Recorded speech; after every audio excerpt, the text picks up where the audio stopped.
안녕하십니까. 오늘 하루 구교영 기자님을 대신해서 진행을 맡게 된 오이윤혜입니다. 많은 분들이 특히 경향TV 구독자분들은 이미 알고 계실 텐데요. 우리 구 기자님께서 2년 만에 아주 힘들게 휴가를 가시게 되었습니다. 그래서 제가 빈자리를 대신하게 됐고 굴러온 돌이 박힌 돌을 뺄 수도 있잖아요. 여러분 오늘 재밌게 많이 봐주시고 댓글 많이 또 남겨주시면 어떻게 될지 모릅니다. 자, 오늘 함께 두 분을 소개하도록 하겠습니다. 인물 비상구의 터줏대감 두 분이 나와주셨는데요. 이 두 분이 방송 전부터 너무 긴장을 하고 계셔가지고 제가 어떻게 살살 잘 만져드려야 할지 지금 고민입니다. 먼저 이용욱 기자님 나오셨습니다. 반갑습니다. 안녕하세요. 아니 목소리 더 자신 있게 할 수 없나요? 이 거의 30년차 기자님이신데. 아니, 저기 원래 우리 시작할 때 이렇게 안 하고 같이 안녕하세요 했었는데 아, 그래요? 좀 또? 하다 보면 또 약간 텐션이 붙습니다. 지금 먼저 인사하신 거에도 약간 지금 긴장하고 놀라신 네, 거죠? 순서가 좀 어긋나서. 아, 죄송합니다. 자, 그리고 김진우 기자님 나와주셨습니다. 감사합니다. 네, 안녕하세요. 처음 뵙겠습니다. 네, 처음 뵙겠습니다. 아니, 두 분 이제 26년 차, 28년 차 기자 활동 하셨는데요. 오늘 왜 이렇게 뭔가 되게 주눅드는 느낌이에요? 왜 그러시는 거예요? 이게 기자 활동했지만 이렇게 방송에서 이렇게 어떻게 보면 이렇게 네. 화면에서만 보시던 분하고 같이 이렇게 있으니까 긴장이 그래요? 됩니다. 많이 어색하고 네. 제가 생각보다 세지 않습니다. 아 이게 방송에서 하시는 거 보면은 네. 상당히 좀 같이 하시는 분들이 곤혹스러운 지경으로 가시는 경우를 많이 제가 들어가지고. 오늘은 살살 다루도록 하겠습니다. 너무 긴장하지 마시고 대신에 이제 대본에 없는 내용들도 질문에 있을 수 있으니까 너무 당황하지 마시고 함께 해주시면 좋을 것 같고요. 자, 인물 비상구가 뉴스 속의 주요 인물들의 속내와 미래를 파헤치는 프로그램이잖아요. 오늘은 제가 정말 궁금했던 분인데 오늘은 어떤 인물을 파헤쳐 주실 예정입니까? 예, 저 뭐 일단 윤석열 우리가 내란 잔당들을 다 없애야 된다고 하는데 많이 이제 저기 좀 석결이 되고 있지만 아직도 네. 좀 곳곳에서 암약하고 있는 사람들, 그래서 저 윤석열 묻은 사람들 이런 주제로 한번 얘기를 해보려고 하는데요. 이제 우리가 묻었다고 그러면 보통 이제 때가 묻거나 오물이 묻었다고 그러잖아요. 맞아요. 그래서 지금 이 윤석열 묻은 사람들은 사실 윤석열이 대한민국의 크나큰 오물이었기 때문에 윤석열이랑 오물이 묻은 사람이라는 표현이 적당하고, 이 사람들이 지금 어떻게 암약하고 있고 앞으로 우리가 이런 사람들을 어떻게 해야 할지 뭐 이런 얘기를 좀 해보고 싶습니다. 좋습니다. 오늘 윤석열 묻은 첫 번째 법카의 여왕 이진숙 씨에 대한 이야기를 해볼 것 같은데요. 먼저 이진숙 방통위원장, 저는 사실 뉴스를 워낙 윤석열 정부 이전에 잘 보지 않았던 사람으로서 이진숙이라는 사람을 방통위원장 이제 후보로 이제 임명이 되고 막 그때 뭐 법카로 어마어마하게 특히 또 빵을 좋아하시잖아요.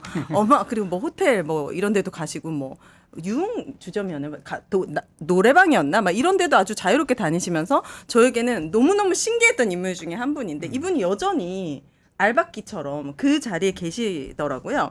이진숙 방통위원장은 어떤 삶을 살아온 사람인가요? 일단 뭐 방송 기자 출신 정치인이라고 할 수 있는데 네네. 이제 어떻게 보면 방송 기자 때랑 그 방송사 간부 때 행보가 이제 극명하게 대비되는 인물이죠. 이제 기본적으로는 뭐 경북 성주에서 태어나서 성주.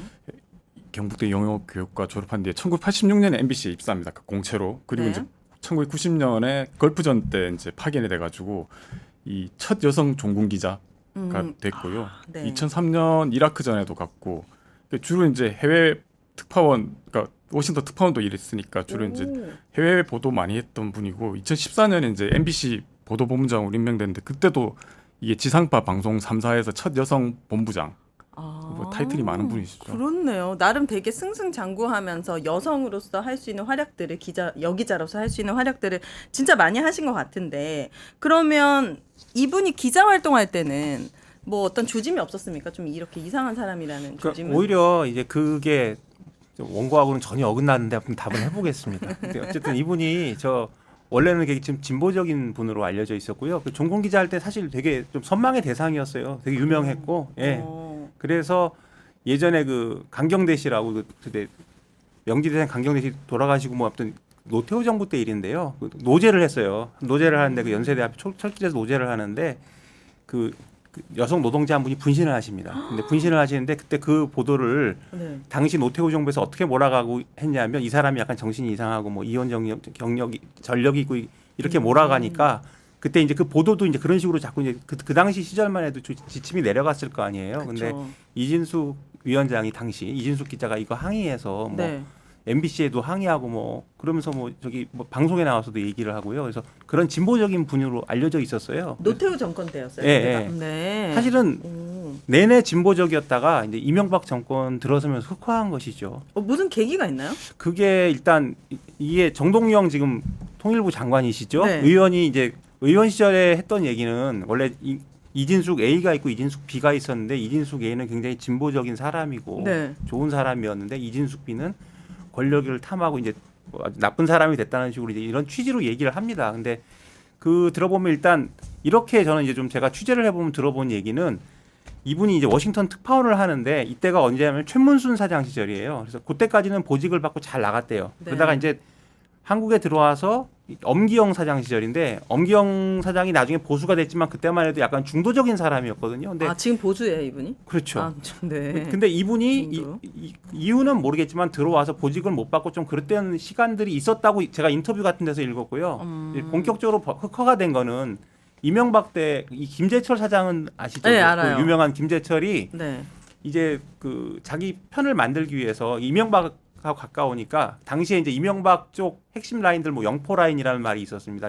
이명박 영포. 고향 영일 포항 뭐 이래서 아. 근데 그 영포 라인의 모임에 지금 그 이진숙 위원장하고 그 신동호 전 아나운서 아시죠? 네. 그 사람들을 끌어들인 거예요. 그래서 이제 MBC의 영포 라인이 그 사람들은 사실 영포는 아니에요. 하나는 성주, 신동호는 대구. 근데 어쨌든 광의의 그 모임에 끌어들이고 들린 얘기로는 뭐 당시에 이제 이명박 대통령의 형 이상득 네. 작고하셨죠? 네. 그분도 만나게 해주고 뭐 그랬다는 얘기가 있었어요. 그래서 이때 이제 이분이 완전히 흑화를 하셔가지고 네. 예, 그때부터 이제 완전히 바뀐 거죠. 그래서 뭐 MBC 탄압하고 노조 탄압을 이제 하고 김재철 앞장서고? 옹호하고 아. 옹호하고 그 다음에 그때 이제 정수장학하고 MBC 민영화 논의하다가 나중에 한번 걸렸죠. 그것도 그런 것들을 막 하면서 이제 MBC 노조에서 제명이 돼요. 네. 제명이 되고 그다음에 이제 파업할 때는 사원들 사찰하려고 무슨 이상한 프로그램을 컴퓨터에다 깔아가지고 그것도 문제가 되고요. 그래서 그거를 약간 이진숙 씨가 주도했나요? 그렇게 알려져 있습니다. 아. 그러니까 그때 이 김재철이 이진숙이 이제 처음에 그 잘 못 나가고 있었는데 홍보국장으로 끌어올렸다는 거예요. 그러면서 이제 이진숙은 그 영포 라인에도 들어가고 홍보국장으로 되면서 이제 사측 간부가 된 것이죠. 네. 그래서 이제 그때부터 좀 권력의 많이 맛을 보고. 그리고 그때 본인이 한 얘기가 있어요. 공식적으로 나는 세계관이 그때 세계관이 바뀌었다. 그 세계관이 바뀐 분이에요. 대단한 분이죠. 근데 약간 그런 말 있잖아요. 극자와 극우는 약간 통한다라는 얘기가 있는데 약간 그럼 요런 맥락으로 봐도 될까요? 글쎄요.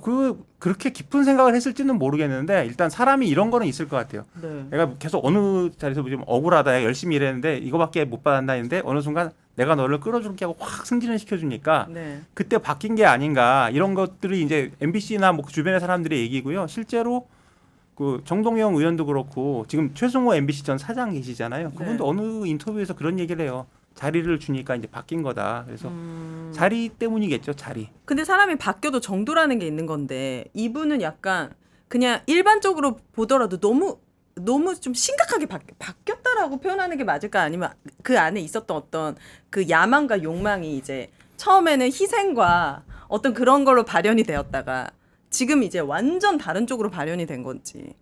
글쎄요, 뭐 이게 자꾸 뭔가 이렇게 약간 심리 분석 프로그램 비슷하게 되는 것 같은데. 저는 솔직히 이해가 안 되거든요. 너무 뻔뻔하게 막 임기를 보장해 주십시오. 뭐 갑자기 막 재해 난리 났는데 휴가를 가고 싶습니다. 이 정부가 바뀌었는데 약간 이게 일반 사람으로서 할 수 있는 멘트인가? 좀 이해하기 힘든 그런 부분들이 많았거든요. 근데 이제 뭐 이준숙 위원장뿐만 아니라 사실 이번 이제 내란 사태 겪으면서 저희들이 평소에는 뭐 딱히 큰 문제 없어 보였던 사람들이 갑자기 이제 흑화되는 경우를 되게 많이 봤잖아요. 사실은 뭐 이거 예를 들면 좀 이상하겠지만 뭐 한덕수 같은 경우도 사실은 그 전까지는 그냥 우리 뭐 덕수 씨 어떡해요? 물에 물 탄 듯 네. 쑥쑥 살다가 갑자기 자기 뭐 나 호남 사람입니다 이렇게 외치고 난 뒤부터 지금 이제 거의 지금 좀 있으면 뭐 깜빵하게 생겼잖아요. 근데 이게 어떻게 보면 이른바 우리 사회에서 엘리트라는 사람들이 진짜 중요한 상황이 되면 자신들의 어떤 본 모습 내지는 전 가지고 본 있던 모습이라고 것들이 이제 생각해요. 발현되는 거잖아요. 네. 그리고 뭐 지금 이제 이 국민의힘 대표 선거 나온 그 뭐 장동혁 의원 같은 경우도 처음에 뭐 한동훈 측근 이러다가 지금 보면 뭐 이렇게 손 이렇게 하면서 막 사람들한테 욕하고 그러잖아요. 네. 근데 이 사람이 기본적으로 판사 출신이면 우리가 생각하면 판사 출신이 판사 저렇게까지 출신이에요? 하나 싶은데 어떻게 보면 이게 이 상황이 바뀌니까 이 상황에서 자기가 어떤 것을 선택해야 될지를 결정을 하고 거기에 이제 올인을 하는 거잖아요. 몰입하니까 민낯이 드러나고 있다. 근데 중요한 거는 이진숙 씨가 지난 7월에 대전 MBC 사장 재임식에 법카를 되게 사적으로 사용했다는 의혹을 받고 피의자 신분으로 조사를 받고 있는데 이 사건의 진행이 좀 더디다는 얘기를 들었습니다. 어떻게 진행되고 있나요? 그럼 일단 정권이 이제 바뀌었으니까 이제 압수수색을 하고 하는데 아직 소명이 충분하지 않다는. 소명이 충분하지 않다고요? 이진숙의 소명이 이진숙이 아. 이제 뭐 이렇게 나는 공적인 것만 썼다는데 그 해명이 충분치 않다 이런 지적이 있고요. 네. 제가 요거 이제 들은 얘기인데 이 대전 MBC 사장할 때 실명을 말씀드릴 수는 없지만 네. 그 이진숙 당시 사장이 그 되게 막장 드라마로 유명한 방송 작가가 있어요. 유명한 분이에요. 네. 그분하고 우리 자기 경력 위조로 또 유명한 미술계 인사가 있어요. 네. 경력 위조로. 네, 뭐 이름만 들으면 다 알만한 분인데 이 아. 세 사람이 어울려 다녔답니다. 그래서 그 지역 정가에서는 소문이 다 났대요. 베프였대요, 셋이서. 예, 그래서 참 저 꼴 보기 참 좋은 네. 이렇게 뒷말을 많이 나왔는데 그때 다 버카 쓴 거 아니냐 뭐 이런 얘기들이 있어요. 근데 이거는 이제 단정을 지을 수는 없고 다만 세 사람이 친하고 세 사람이 어울려서 죽고 못 살처럼 같이 다녔다는 거는 사실이고요. 오. 또 이제 이진숙 얘기하면 이제 에피소드가 있는데 네. 제가 들은 건 이래요. 이제 이진숙이 원래는 되게 겸손하고 착했다. 이제 이진숙 어렸을 때도 본 사람이. 근데 이진숙이 왜 그렇게 바뀌었냐 하면서 하는 얘기가 이거였어요. 이제 그 분의 얘기입니다. 저한테 얘기해 주신 분이. 네. 그분이 이제 어느 날 이진숙이 홍보국장이던 시절에 MBC 네. 여의도에 있는 한 호텔에서 이제 뭐 좀 전직 총리도 계시고 그런 자리에서 이제 식사를 하고 있었대요. 이탈리아 식당에서. 근데 네.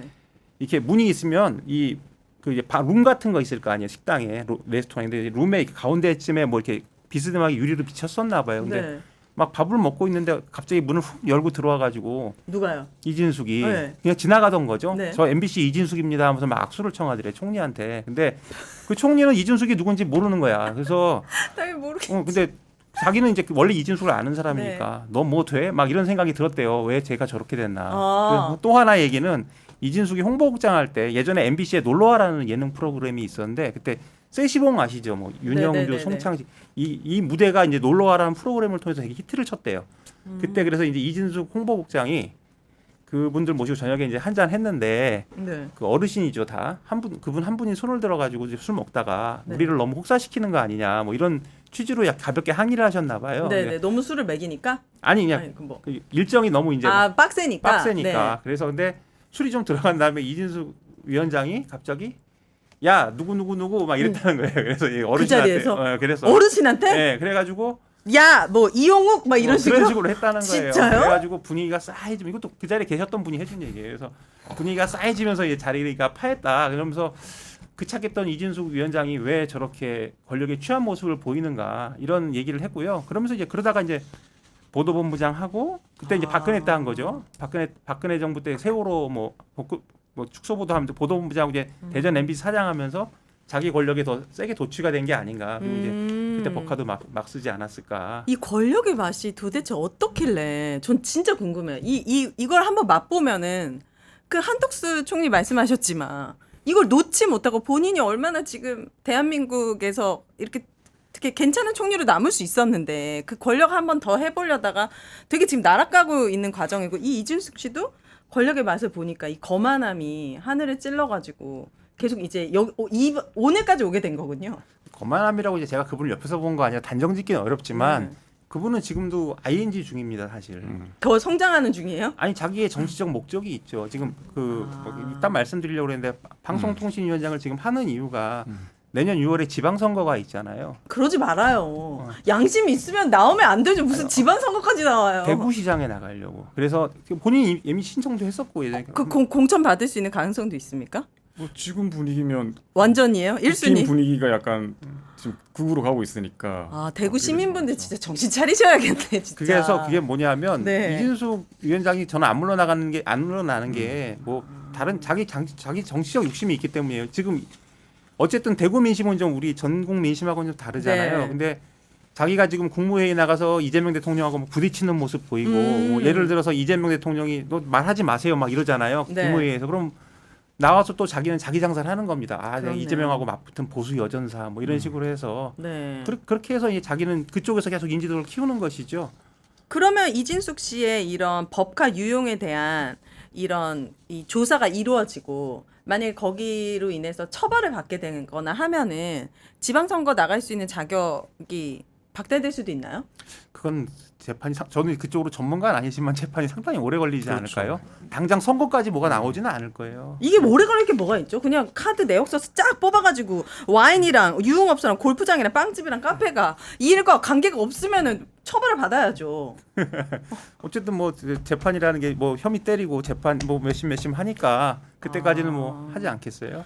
그렇군요. 아, 그래도 진짜 이분이 계속 이제 정치적인 목적이 있기 때문에 계속 이렇게 보수의 여전사로 그렇게 거듭나고 지금 있는 본인은 것이다. 보이고 싶어하는 것이고요. 저는 실제로 그 뭐죠 이준석 위원장이 왜 방통위원장 돼서 이틀인가 3일 만에 왜 탄핵 당했잖아요 국회에서. 그래서 네. 이제 헌법재판소에서 탄핵 결정 맞아요. 기각되면서 돌아왔지만 그 기간 동안 이 사람이 보수 유튜브에 출연을 계속했잖아요. 출연해가지고 뭐 자기가 뭐 더불어민주당이나 이 좌파 집단이 우리가 상상할 수 있는 모든 이상한 집단이라는 식으로 되게 비판적인 말을 하고 그래서 그래요? 나중에 이 감사원에서 이 위원장이 정치적 중립 위반했다고 주의 처분도 내렸잖아요. 근데 이런 걸 알면서도 이 사람이 하는 거는 아까 이용욱 기자 이야기했던 것처럼 이제 목적이 있는 거죠. 자기가 이제 이재명 정부랑 맞서서 싸워서 탄압당했다. 그래서 이제 나중에 뭐 그런 식으로 해서 진짜 문재인 정부 때도 그런 식으로 해서 뭐 출마한 사람들도 꽤 있잖아요. 그래요. 그러니까 이준석 위원장도 노리는 게 딱 그거죠. 정치적인. 네. 그럼 공천 못 받게 하면은 이제 그분은 좀 이제 좀 잠잠해집니까? 공천을 못 받을 수가 없겠죠. 지금 국민의힘 보면. 그래서 보니까 이 내년 대구시장이 되게 재밌는 게 네. 다른 또 유력 후보 중에 하나가 김재원 전 최고위원이에요. 이분은 또 가만 안 있을 것 같은데. 이 사람도 지금 자기 선거 나가려고 일부러 정광훈 집회 나가고 김문수 덮고 굉장히 약은 사람이거든요. 네. 머리도 나쁘게 아주 영민한 사람이에요. 그래서 나름대로 지금 보면 대구시장 내년 대구시장은 빌런의 대결이다. 그렇네. 그래서, 예. 그래서 이제 막 악취가 지금도 날 것 같은데 여하튼 대구 시민들이 좀 불쌍하죠. 진짜 대구 시민분들 왜 이런 분들의 희생양이 되십니까? 이거 그럼 대구 한번 내려가야 되는 거 아니에요, 기자님들? 아니 진짜 이거는 나는 진짜 이 사람한테 또 세금으로 월급을 주고 그 자리에서 또 빌런 짓을 하고 있는 걸 보는 게 너무 예를 들어서 괴롭습니다. 국민의힘 지도부가 제대로 된 사람이면 저 사람들 다 공천 주지 마 이렇게 하겠지만 뭐 지금 봤을 지금 때는 모습을 봐서는 뭐 태권도 하고 예, 계시고 자꾸 예. 그러면 제가 궁금한 게 이 이진수 방통위원장은 윤석열 씨와 어떤 인연으로 방통위원장에 임명이 된 거예요? 보니까 찾아보니까 딱히 뭐 개인적인 인연은 있어 보이지는 없고, 않는 것 같더라고요. 네. 그런데 이제 아시겠지만 이제 방통위원장 윤석열 정부 들어서 이제 방통위원장이 이제 세 번째잖아요. 그러니까 이동관 전 청와대 수석, 그렇네요. 그다음에 네. 이제 김홍일, 윤석열이 그 자기가 가장 존경하는 네. 검찰 선배라는 김홍일을 시켜가지고 지금 임명을 시켜서 그다음 뭐 KBS 사장 교체라든가 YTN 매각 밀어붙이고 그다음 KBS 이사라든가 MBC 대주주인 방송문화진흥원 진흥회 이사 교체 등 추진하다가 네. 이 두 사람이 이제 국회에서 탄핵 당하니까 왜 탄핵 당하기 직전에 사퇴를 했잖아요. 맞아요. 도망갔잖아요. 그래서 뭐 도망가서 뭐 런던관, 네. 런홍일 뭐 이런 식으로 불렀는데 윤석열 입장에서 이 두 사람이 하려던 이 과제가 미안으로 끝났으니까 이걸 시킬 사람이 누구냐고 봤을 때 네. 뭐 어떻게 보면 가장 돌격대 역할을 할 수 있는 사람이 이진숙 위원장이니까 이진숙 위원장을 시킨 거죠. 그러니까 그때 이진숙 씨가 뭐 극우 뭐 유튜브나 이런 데 출연하고 있었나요? 아니면 어떻게 소문을 들었나?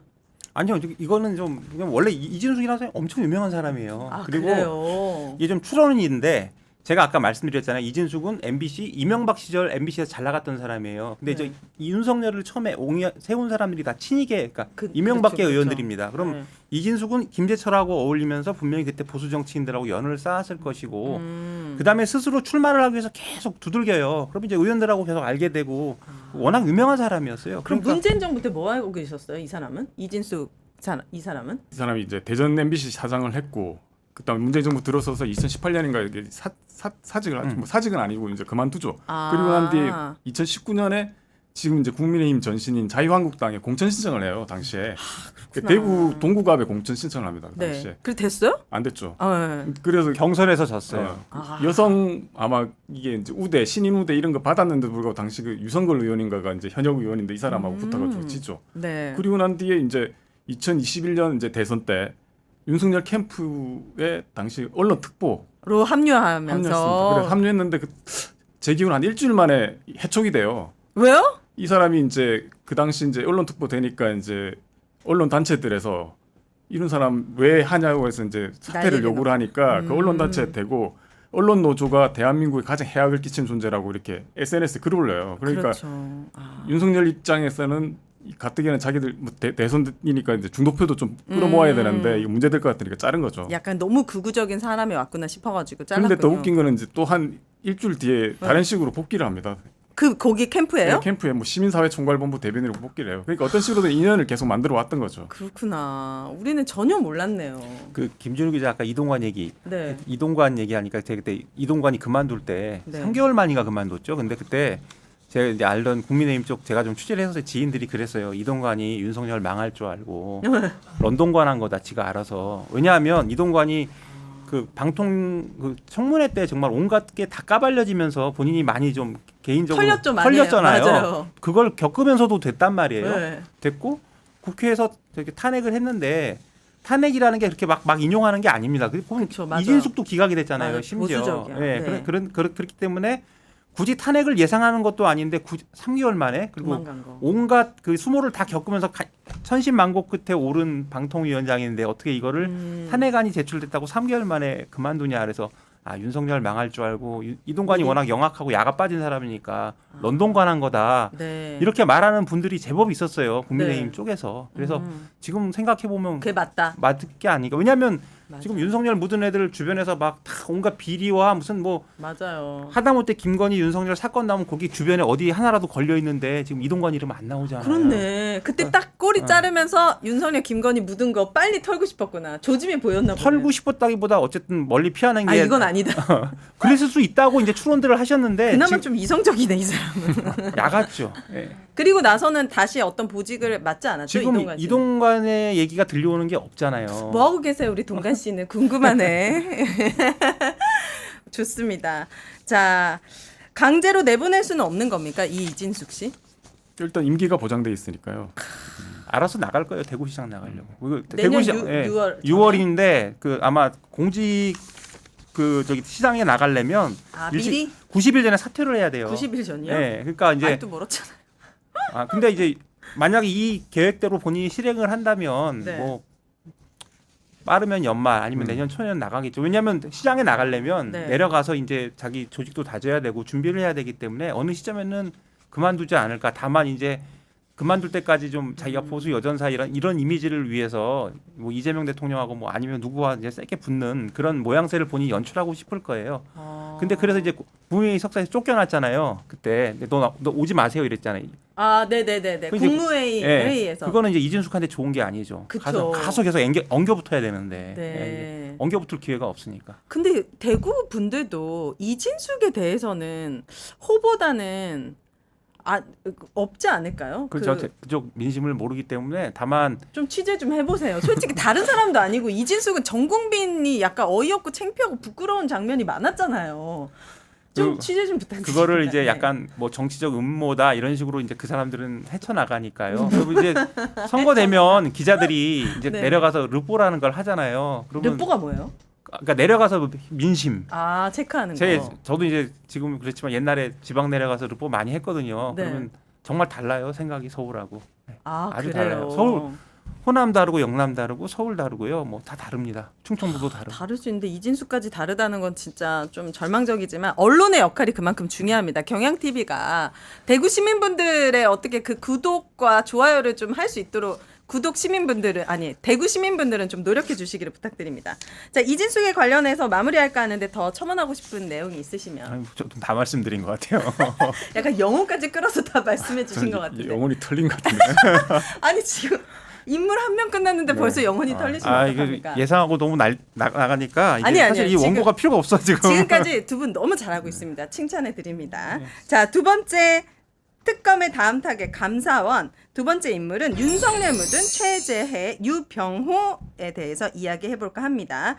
법적으로 보장된 임기를 고집하는 뻔뻔한 기관장 중에 한 명이 또 이진숙을 포함해서 최재해 감사원장과 유병호입니까? 이 사람들 아직도 있는 겁니까? 그렇죠. 임기가 일단 보장돼 있는 것 같아요. 얼마나 남았는데요? 최재 감사원장 같은 경우는 올 11월까지 아마 임기인 것 같고요. 그래도 얼마 안 남았네요. 유병호 같은 경우는 감사원 사무총장 하고 난 뒤 이제 작년에 감사위원이 됐기 때문에 이게 이제 임기가 4년이거든요. 그러니까 앞으로 한 3년 정도 더 남아 있습니다. 유병호 씨요? 네. 그래요. 큰일 났네요. 자, 그러면은 임기는 지금 말씀해 주셨고 저는 사실 이 최재 유병호 이 두 분을 잘 몰라요. 어떤 배경을 가진 인물들인지 좀 설명을 부탁드려 봅니다. 이 두 분은 기본적으로 감사원에서 거의 한 30년 가까이 감사원에서 일을 했던 분이니까. 아 그래요? 그리고 최재 원장 같은 경우는 이제 이 문재인 정부 때 임명이 됐어요, 감사원장으로. 네. 그래서 이제 당시에 이제 처음으로 감사원 출신 내부에서 이제 감사원장이 됐다고 해서 평가가 당시에는 좋았고, 네. 문재인 대통령도 그때 뭐 감사원 출신이 처음 됐으니까 기대가 크다라는 식으로 이야기를 했고요. 네. 그런데 이제 정권이 바뀌고 난 뒤에 이제 이 이른바 문재인 정권 전 정권에 대해서 이제 털 때 감사원이 이제 앞서가지고 여러 가지 뭐 서해 공무원 비사 사건이라든가 네. 뭐 통계 조작 문제 이런 거를 이제 앞서서 해서 이 사실 표적 감사하는 거 아니냐라고 해서 그걸 주도한 사람이 뭐 최재 감사원장도 있지만 아까 말씀드렸던 유병호 당시 사무총장이 네. 이제 주도를 한 거죠. 그리고 유병호 같은 경우는 이 이제 문재인 정부 때 이 월성 1호기 조기 폐쇄 결정 관련한 감사를 담당을 해가지고 그때 이제 이게 이제 경제성을 불합리하게 저평가해서 이 폐쇄를 했다라고 해서 이제 감사 결과를 내놓는데 네. 그 다음에 이 사람이 이제 이 감사연구원장 이른바 이제 한직으로 이제 밀려났어요. 누가요? 이 유병호가요. 네. 그리고 난 뒤에 이 사람이 윤석열 대통령 되고 난 뒤에 인수위의 그 전문위원으로 이제 발탁이 됐고 아. 그다음 바로 이제 사무총장 감사원에서 2인자거든요. 감사원장 다음으로 네. 이 자리에 바로 이제 발탁이 돼서 전격 복귀를 했고 이후에 감사원에서 각종 이제 주요 감사를 이 사람이 사실상 주도를 한 거죠. 유병호가. 네. 저는 궁금한 게 최재 감사원장은 문재인 정부 때 임명이 됐다고 했잖아요. 네. 근데 왜 윤석열 정부 들어가지고 뭐 윤석열 정부 때 감사원장 월급을 더 많이 주는 것도 아닐 텐데 왜 갑자기 이렇게 흑화돼서 문재인 정부를 비판하는데 그거는 앞장설 수 이제 있죠? 그냥 이게 추론입니다. 네, 네. 추론인데 일단 유병호가 사실은 그 감사원의 실세라고 보면 맞을 것 같아요. 왜냐하면 어쨌든 본인이 자천됐고 그래서 왜 자천됐죠? 뭐 잘못했으니까 그때 그 자천된 거 아니에요? 월성 원전 1호기 그 폐쇄할 때 그 이제 폐쇄 관련해서 이제 감사를 해달라고 했는데 문재인 정부 시절에 이 사람이 그 월성 원전 조기 폐쇄한 거 경제성이 없다 뭐 이런 식으로 이제 정권에 좀 맞지 않는 감사 결과를 내놨어요. 그래서 네. 그때 이제 문재인 정부에서 집중 견제가 들어가고 아까 김준우 기자가 얘기했듯이 본인이 좀 한직으로 자천되고 이러면서 그거에 대한 한이 맺혔던 것 같아요. 그리고 실제로 자기가 그런 걸 공직에서 얘기를 합니다.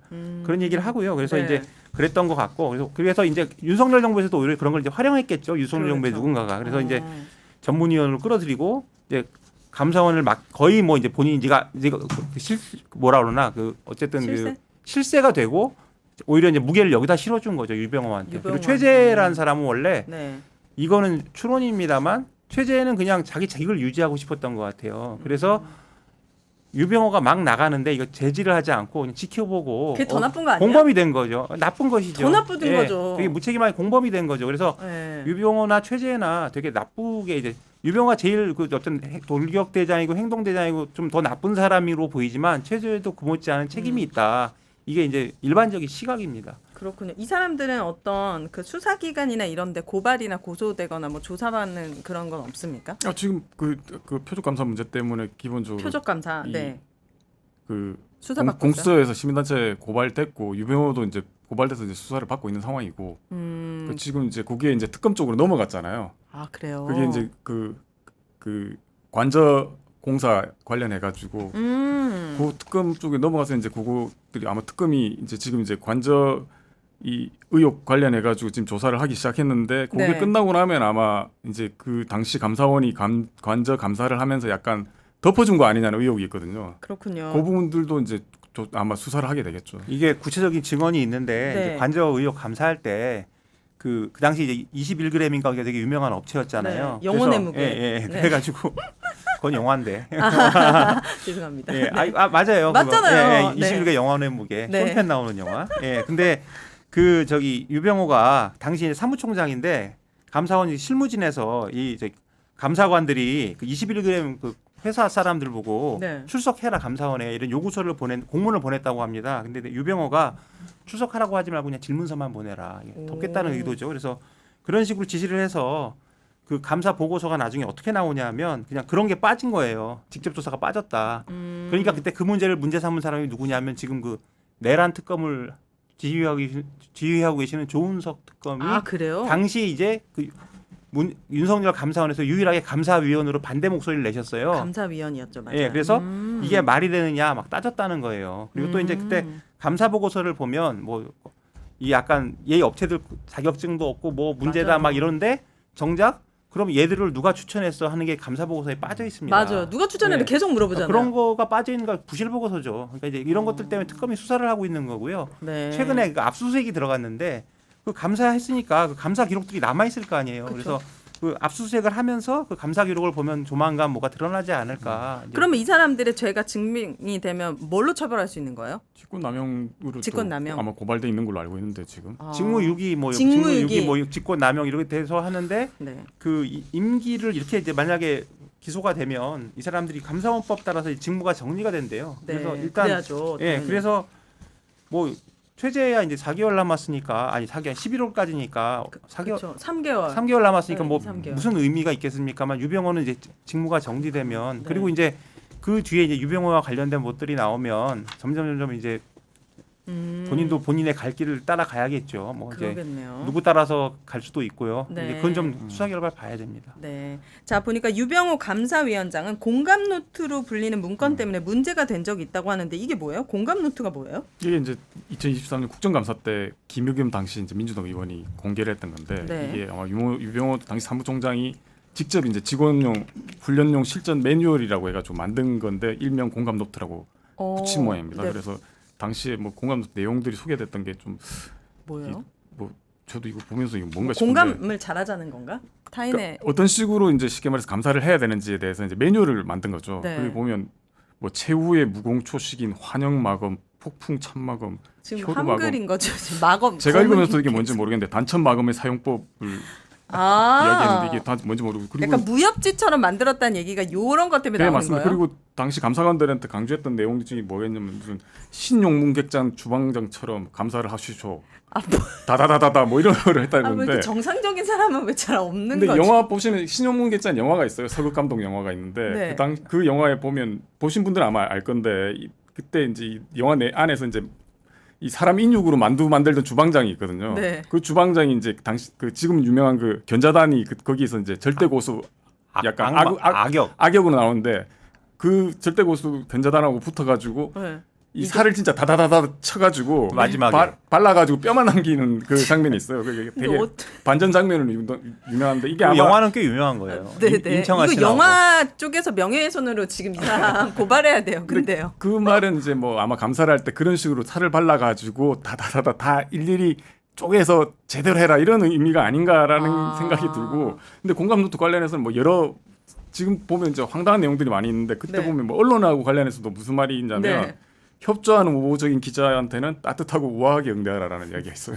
그래서 이거 어. 따뜻한 건 알겠는데 우아하게는 우아하게. 어떻게 응대하는 건지를 제가 되게 궁금한데 뭐 네. 그런까지 나와서 이게 갑자기 인육으로 다다다다다가 갑자기 우아하게 얘기 나오는 우아하게 인육만두 드세요. 뭐 이러면서 이제. 그리고요 만약에 적대적인 언론한테는 어떻게 돼요? 그런 내용 이런 건 많죠. 없고 근데 사실 이제 감사원 취재를 하게 되면 감사원이 뭐 지금 저쪽 이제 삼청동 쪽에 있는데 네. 거기에 담당하는 기자들이 사실 이 전임으로 담당하는 기자들은 없고 주로 이제 정치부 쪽에서 딴 걸 하면서 같이 담당하는 경우가 많은데 이 감사원이 사실 취재도 잘 안 되고 그렇거든요. 그런데 네. 이제 보면 특정 뭐 매체는 취재가 되게 잘 됩니다. 아 그래요? 그리고 최근까지 보면 그 특정 매체는 현재까지도 감사원에 대해서 우호적인 기사를 쓰는 경우도 있고요. 어디요? 뭐 그건 제가 말씀드리기 좀 그렇고 네. 그 기자한테는 아마 우아하게 우아하게 따뜻하게. 자료들도 좀 주고 그러지 않았을까 싶긴 합니다. 그럼 이 사람이 뭐 이게 솔직히 궁금하지도 않지만 유병호 씨가 뭐 무협지 광이에요? 약간 요런 데 좀 빠져 있는 분이라서 이렇게 본인이 한 거- 무협지 3권을 썼대요. 그래서 뭐 스스로 사마달풍이라고 표현을 하는데 저도 이게 무슨 소리인지 모르겠습니다. 그래서 아무튼 그래요? 본인이 스스로 무협지를 좋아하고 본인이 직접 썼대요. 네. 그래서 이제 공감 노트라는데도 저런 표현들이 막 나오는 것이죠. 그러니까 이게 약간 뭐 어떻게 보면 이걸 뭐 지금 이 자리에서 이 사람이 이렇게 하는 행동을 애교 개그로 봐야 될지 자아도취로 봐야 될지 모르는데 네. 이 관련해서 이제 감사원이 유명한 게 이제 이 유병호 사단이라고 있습니다. 그 당시 이제 자기가 지휘하던 감사원의 그 핵심 감사 인력들 네. 그 감사 인력들을 부르는 게 타이거 사단이라고 부르거든요. 아 이게 이제 유병호 할 때 호자가 타이거라고 그래서 네. 타이거 사단이라고 불러서 이런 말 하기 싫은데 정말 꼴값을 하고 있네요. 지금 감사원이잖아요. 지금 기자들 입장에서는 정부기관에서 이게 참 이걸 애교로 봐야 될지 이게 뭔지 무슨 애교입니까? 세금으로 본인의 뭐 사조직도 아니고.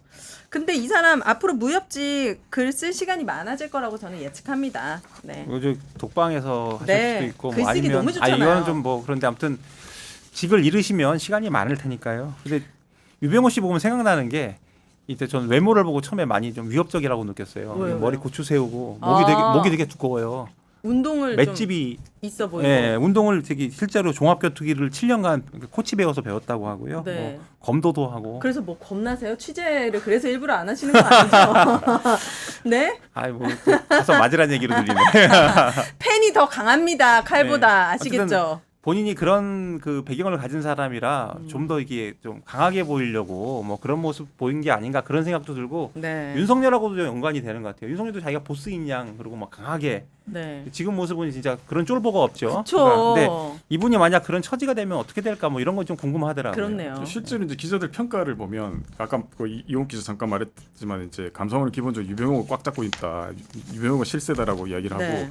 이제 뭐든지 이제 자기가 하려고 하면 밀어붙인 도격대장 스타일이라는 이야기가 있고 네. 다혈질이고 그리고 이제 그 2022년인가 그 저기 당시 이간섭 대통령실 수석하고 같이 이제 문자 주고받은 게 이제 공개가 돼가지고 기자들 이 카메라 잡혔거든요. 그때 보면 이제 뭐 곧 보도 자료 나올 건데 무식한 소리 말라는 내용입니다라고 하면서 이제 공개가 되면서 이게 대통령실하고 뭔가 이렇게 모종의 관계가 있는 거 아니냐는 의심을 받았는데 네. 그 무식한 소리라는 표현 자체도 이제 유병호가 평소 이제 자주- 사람들을 대하는 네. 모습을 이제 보여주는 거잖아요. 그러니까 성격을 제대로 보여주는 거고. 네. 근데 이제 아까 이용 기자 잠깐 얘기했지 이 사람은 감사원이 최고 엘리트라는 생각이 되게 강하고 아, 그래요? 그래서 아까 말했던 타이거 사단이라는 이름도 붙이고 그래서 어떻게 보면 그 따르는 사람도 조금 있다고 합니다. 그래서 약간 이렇게 골목대장 하고 싶어하는 그런 것도 있고 이런 것 어떻게 보면 윤석열하고 닮았죠. 진짜 닮았네요. 네, 최고 엘리트 검찰, 일단 골목대장, 자기 사단이 있고요. 그래서 네. 닮아서 이제 윤석열처럼 앞으로 어떻게 윤석열을 따라할지 아니면 자기 지금 보이는 모습대로 한번 호탕하게 한번 뭐 다 내가 지고 가겠다 할지 좀 전 개인적으로 궁금하더라고요. 유병호 씨는 원래 감사원에 일하기 전에도 계속 정부에서 일했던 사람인가요? 기본적으로 이제 이 행정고시 합격해서 초반 2년은 아마 다른 정부 부처에 일하다가 감사원으로 넘어와서 감사원이 자기랑 너무 맞는다는 거예요. 그래서 거기서 쭉 그렇구나. 해서 20년 넘게 이제 감사원에 있었던 거죠. 모든 권력 기관에 약간 감사하니까 자기가 더 약간 갑이라고 느꼈나? 잘 맞았나 뭐 보네. 그럴 수도 있을 것 같고 뭐 본인 나름의 어떤 이 소명의식 내지는 정의감, 그러니까 기본적으로 아까 무협 좋아한다고 했잖아요. 네. 무협 소설 보면 이제 협객이라고 나오잖아요. 네. 협객이 기본적으로 이제 자기 나름의 정의를 실현한 사람이잖아요. 네, 감사원보다는 무협지 글을 쓰는 게 훨씬 더 어울려 보입니다. 딱 하나만 더 말씀드리면 제가 그래서 요거는 이제 민주당 쪽 사람들한테도 물어봤는데 유병호의 스타일이 어떠냐. 어쨌든 민주당 감사를 많이 네, 했으니까 네. 근데 윤석열하고 비슷한 거예요. 그러니까 일단 전 정부 감사를 하는데 일단 본인이 결론을 내놔. 근데 뇌물이나 비리 혐의가 발견되지 않아도 일단 결론 내려놓고 그다음에 담당 공직자들 계속 압박을 한대요. 그래서 억지 알리바이라도 이제 실토하도록.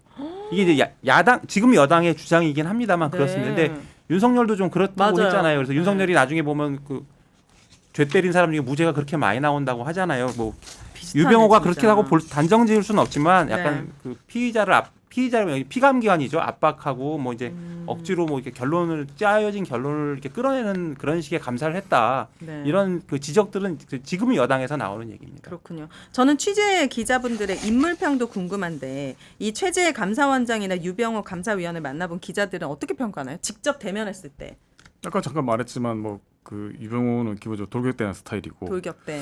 근데 최재 뭐 감사원장이니까 기자들이 아마 직접적으로 만날 기회는 거의 많이 없었을 것 같아요. 그런데 이제 아까 말했던 것처럼 그 당시 유병호 사무총장이 있을 때 그 감사원을 출입했던 기자한테 물어봤더니 네. 자기는 이제 당시에 이제 최재를 보면서 무슨 생각을 했냐면 무기력한 동조자라는 느낌이 들었다. 근데 그 이후에 이제 유병호의 폭주를 그냥 방조를 한 거잖아요. 그렇게 보면 어떻게 보면 유병호만큼 책임이 큰 사람이다라고 그렇게 평가를 하더라고요. 맞습니다. 자, 그러면 최재 감사원장과 유병호 감사위원은 이렇게 마무리해보고요. 또 윤석열 묻은 마지막 인물입니다. 김형석 독립기념관장에 대해서 알아보도록 하겠습니다. 제가 이 김형석 독립기념관장에 대해서 잘 몰랐는데 이번에 8.15 관련해가지고 광복절 80주년 경축식 기념사에서 망언을 좀 많이 했더라고요. 광복은 연합군의 승리를 얻은 선물이라고 했고 그 이후에도 굉장히 그 많은 망언들을 했는데 어떤 인물인지 간단하게 소개 좀 해주시죠.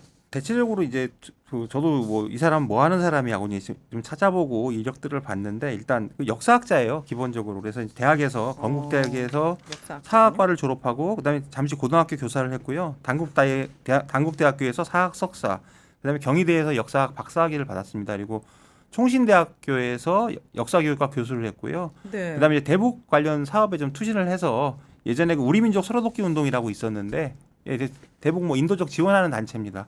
초대 사무총장을 맡았고 그다음에 97년에는 한민족 복지재단이라는 데서 이제 사무총장을 했었고요. 네. 그 2015년에는 그 통일과 나눔이란 단체의 그 운영위원장을 맡았는데 이 단체의 컨퍼런스를 주최하는 것이 조선일보라고 합니다. 그러니까 이제 약간 성향은 그냥 추론컨대 뉴라이트 성향이 있는 역사학자가 아닌가 이렇게 보여져요. 네. 근데 쭉 이렇게 역사 공부를 이렇게 오래 한 사람인데도 불구하고 사실 역사는 그 사실이 일어난 것들을 근거로 우리가 나중에 이제 평가를 하는 거잖아요. 근데 이런 사람이 뉴라이트계가 될 수도 있는 거군요. 좀 있죠. 그러면. 왜냐하면 역사라는 게 어차피 본 사람 승자의 역사라고 하잖아요. 그러니까 이제 보는 사람 따라서 다른 거고. 그래서 뭐 지금 뭐 얘기는 안 했지만 그 서울대 교수 중에서 되게 좀 우파적으로 하는 교수님들도 계시고 네. 역사 교수 중에 그런 분들 많아요, 의외로. 그렇군요. 오히려. 근데 뭐 이용욱 기자 이 김영수 독립기념관장의 뭐 경력을 이제 이야기하면 경력은 네. 되게 화려한데 당시 이제 저도 기억나는데 당시에 이 사람이 이제 임명됐을 때 첫 반응이 뭐 하는 사람이냐라는 반응이었어요. 처음 보는 사람이다. 그러니까 기본적으로 독립기념관장이 네.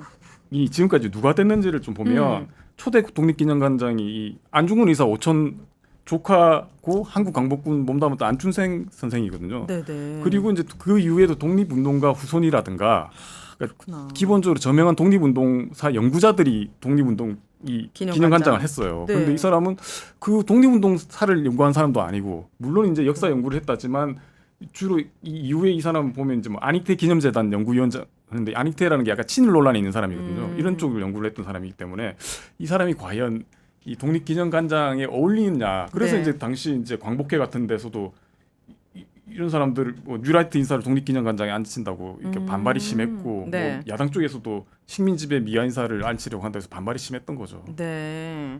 뭔가 굉장히 원래는 그동안 명예로운 그런 자리였는데 알지도 못하지만 굉장히 뉴라이트계 김영석 씨가 여기 임명을 하고 여러 논란이 있었군요. 아니나 다를까 그랬기 때문에 또 윤석열 씨가 또 기가 막히게 이 사람을 임명하지 않았겠습니까? 굉장히 기대 부응했다고 생각이 드는데요. 그 제가 뭐 뉴라이트 하니까 좀 뉴라이트를 보면서 이런 생각을 했어요. 이분이 당신 뉴라이트냐 했더니 난 뉴라이트가 아니다 이런 얘기를 합니다. 난 뉴라이트 아니라고 하는데 네.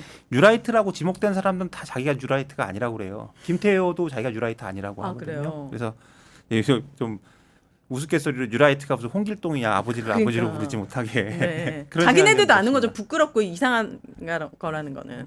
네. 지금 그게 끝입니까?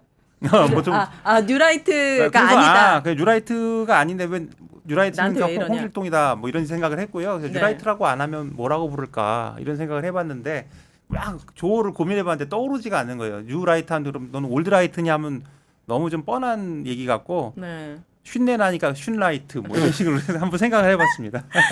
매부쇼에서 이 사람 얘기 나눌 때 뉴라이트 너무 이름이 멀끔하다. 뭔가 그렇잖아요. 그냥 뉴 매국노, 뉴 친일 뭐 이런 걸로 바꿔야지. 이거 너무 약간 미화돼 있다. 이런 얘기도 했었고 그때 이제 제가 김영석 작곡가 김영석님이 이거 진짜 나서 주셔야 된다. 동명이인으로서 명예훼손. 근데 김영석님이 진짜 나서 주신 거예요. 그 SNS에 제가 했던 발언을 이제 언급하시면서 개명을 해야 될지 명예훼손으로 고발을 해야 될지 고민 중이다. 얘는 유명하진 않지만 저기 네. 김진우와 동명이인에 한번 나서서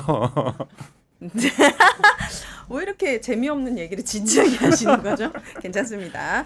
자, 그리고 윤석열 정부와는 어떤 관계가 있었길래 이 사람 어떻게 이렇게 핀셋처럼 딱 꼽아가지고 임명을 시켰나요? 뭐 연결고리에 사람 있나요? 이것도 이제 추측인데 네. 딱히 이제 연결고리는 없는데 이 윤석열 정부가 기본적으로 주변에 뉴라이트 인사들이 많잖아요. 많죠. 그래서 그쪽에서 누군가가 추천하지 않았을까 싶기도 하고. 네. 근데 실제로 이제 윤석열 정부 들어서 이제 뉴라이트 인사들이 특히 역사 관련 주요 단체장들에 잇따라 기용이 됐거든요. 이게 제가 이제 기억나는 게 작년 이제 저희 경향신문에서 조사를 한번 한 적이 있는데 네.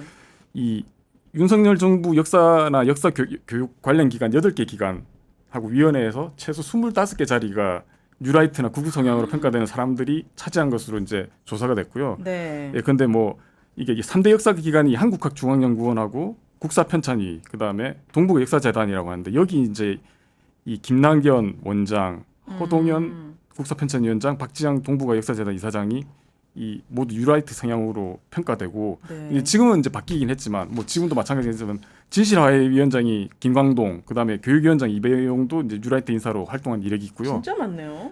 뭐 이게 어떻게 보면 이 윤석열, 그러니까 정부가 바뀌고 윤석열 정부로 바뀌고 난 뒤에 전임 정부에서 임명된 기관장들을 바꾸잖아요. 그 네. 과정에서 이제 이른바 우편형 인사들을 이제 속속 채워놓고 그러면서 이제 이명박 박근혜 때 이제 역사 수정 뉴라이트 움직임들이 있을 때 그런 식으로 다시 회귀하려는 과정에서 이제 이 독립기념관장도 이제 이 임명을 한 거죠. 그런 흐름 속에 있는 것 같고 이 사람하고 뭐 윤석열하고 어떤 개인적인 관계가 있는지는 정확히는 모르겠습니다. 그 흐름에 이제 잘 맞는 사람이라서 그렇게 됐다는 거죠. 자, 제일 중요한 건 이번에 광복 80주년 경축 행사에 참석해서 우리나라의 광복을 연합군의 승리로 얻은 선물이라고 말해가지고 굉장히 많은 사람들의 공분을 샀는데요. 지난해에는 광복절 기념 행사를 취소하기도 했습니다. 독립기념관 창사 후 최초 이렇게 취소되기도 했는데 먼저 이 발언 우리나라의 광복을 연합군의 승리로 얻은 선물 이건 어떻게 해석해야 될까요? 그러니까 이게 어떻게 보면 이제 우리 민족이 한일 투쟁으로 일본 제국주의 식민지 지배에서 벗어났다는 게 이제 역사적 사실이잖아요. 그쵸. 이거하고 배치되는 거죠. 근데 본인은 뭐 이게 앞뒤 맥락을 끊었다고 하는데 그 뒤로도 무슨 말을 하냐면 이제는 역사 전쟁을 끝내고 그 바탕에서 국민 통합을 이루고 뭐 통일로 나가자라고 하면서 네. 이게 어떻게 보면 마치 자기가 이야기했던 이런 것들 이거 유라이트적 시각이죠. 이게 어떻게 보면 뭐 마치 이게 하나의 설이고 인정받은 설이기 때문에 기존에 우리가 말했던 일본 제국주의 식민지 지배에서 한일 투쟁 벗어났다는 거라고 병치를 시킨 거잖아요. 그렇죠. 그거를 같은 성상에 이게 전형적인 뉴라이트 시스법인데 마치 이게 그러니까 우리 모두 화해하자라고 하면서 은근슬쩍 이게 마치 하나의 설 내지는 인정받는 설로 이 병치를 시킨 거예요. 그래서 네. 이거는 이미 어느 정도 인정받고 있으니 이 두 설이 화해를 해가지고 좋은 방향으로 나가자는 건데 이건 사실 인정할 수 없는 거죠. 당연하죠. 우리 수많은 독립운동가들의 희생이 있었기 때문에 이게 광복이 되고 인정을 해준 건데 마치 무슨 노예근성도 아니고 미국이 우리한테 뭐 승리로 뭐 이렇게 준 거다 이렇게 얘기했다는 것 자체가 이게 뉴라이트의 큰 어떤 논리라는 얘기군요. 그렇죠. 뭐 근데 뭐 일제 시대 때 일본 도움 때문에 우리가 경제 발전했다라는 것도 그 네. 실제로 어떻게 보면 작은 사실을 가지고 마치 큰 것처럼 만들어서 이것도 하나의 어떤 정확한 설이 아니라 하나의 뭐 사실인 것처럼 이제 꾸며내는 거잖아요. 맞아요. 특히 이번에도 해방은 하늘이 준 떡이라는 설명을 인용했잖아요.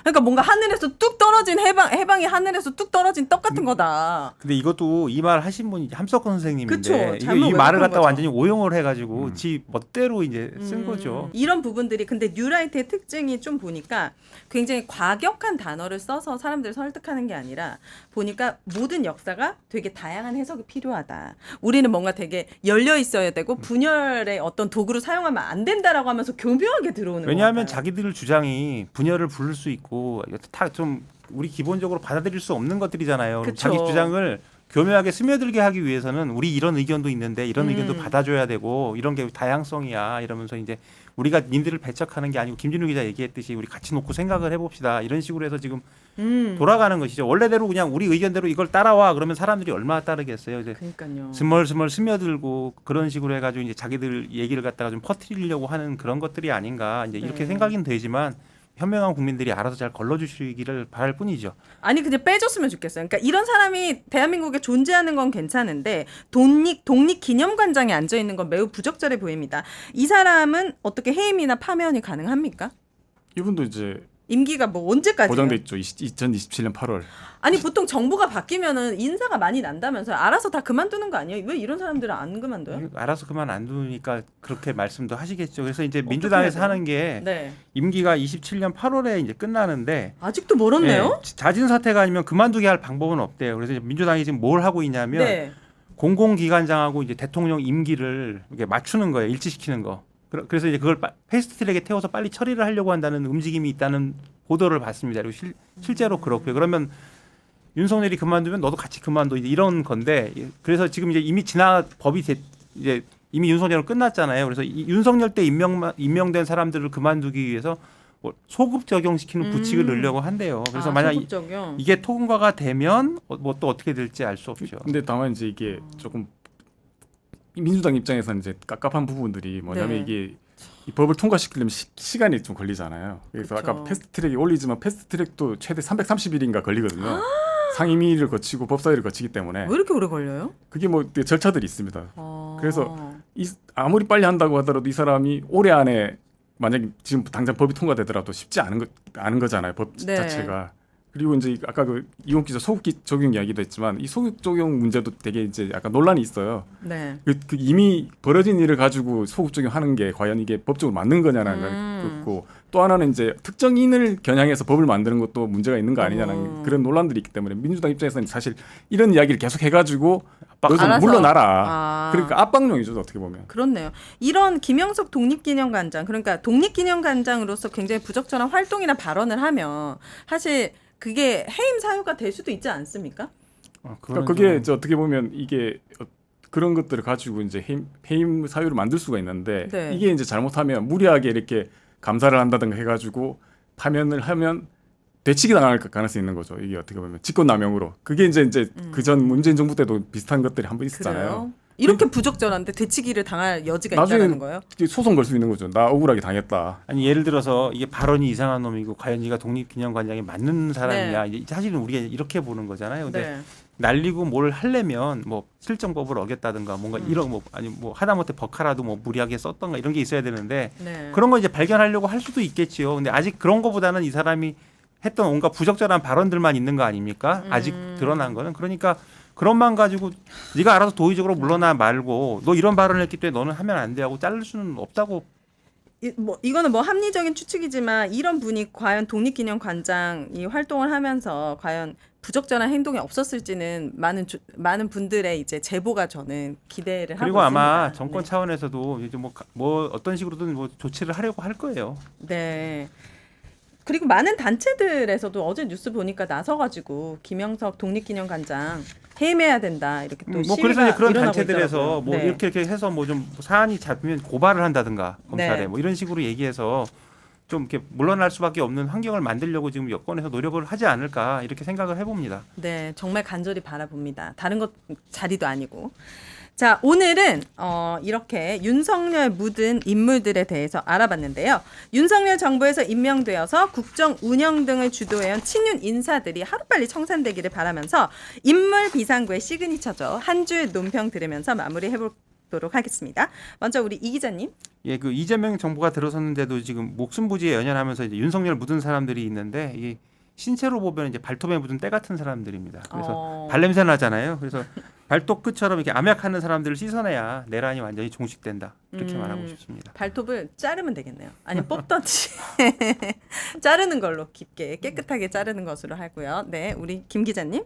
그리고 저희가 이제 내란 잔당편을 한번 한 적이 있는데 그때 이제 이용욱 기자가 한 줄 논평에서 얘들아 학교 가자라고 했어요. 이게 그러니까 이 내란 장당들이 이제 법의 처벌을 받아가지고 이른바 깜빵인 학교로 가자. 네. 근데 이걸 좀 제가 패드립을 좀 하면 네. 저는 이제 애들아 밖으로 나가 놀자. 그러니까 이 사람들이 보면 이제 반민주적이고 반역사적이고 반인권적인 언행을 계속 해왔던 사람들이잖아요. 어떻게 보면 더 이상 자격이 없는 사람들이잖아요. 그렇죠. 그러니까 지금 여기 사무실에서 일하지 마시고 밖으로. 밖에 나가서 잘 노시면 그래. 됩니다. 니네 동네 가서 놀아. 여기 있지 말고. 자, 오늘 두 분 저와 함께 해보셨는데 구 기자님이 막 너무 그리워 한 시간이었습니까? 아니면은 빠져드는 한 시간이었습니까? 아니 뭐 저기 사실 저 오윤혜 씨 하시는 거 제가 진짜 열심히 재밌게 듣고 있는데 오늘 네. 저는 즐겁지가 않더라고요. 좀 이제 힘들었어요. 힘들었는데 뭐 네, 구 기자님이 너무 보고 싶은 한 시간이었군요. 아니 네. 그 가끔 이제 구교영 씨도 예정이 없는 질문해가지고 저를 당황하게 한 적이 네. 있는데 오늘은 이제 이 원고하고 전혀 다르게 아니 그래도 많이 갔잖아요. 오늘 진짜 부드럽게 갔는데. 네, 기본에 따라서 하긴 했는데 아무튼 네. 많이 배우고 뭐 즐거운 시간이었습니다. 알겠습니다. 우리 기자님께서는 저는 뭐 구기자를 생각할 여력이 없을 정도로 그죠? 생각도 안 났죠? 네, 좋습니다. 저도 베테랑 두 기자님과 두 분의 매력이 상당하다고 느꼈습니다. 앞으로도 인물 비상구 많은 사랑 부탁드리고 좋아요 댓글도 많이 남겨주시길 바라겠습니다. 지금까지 오윤혜였습니다. 감사합니다.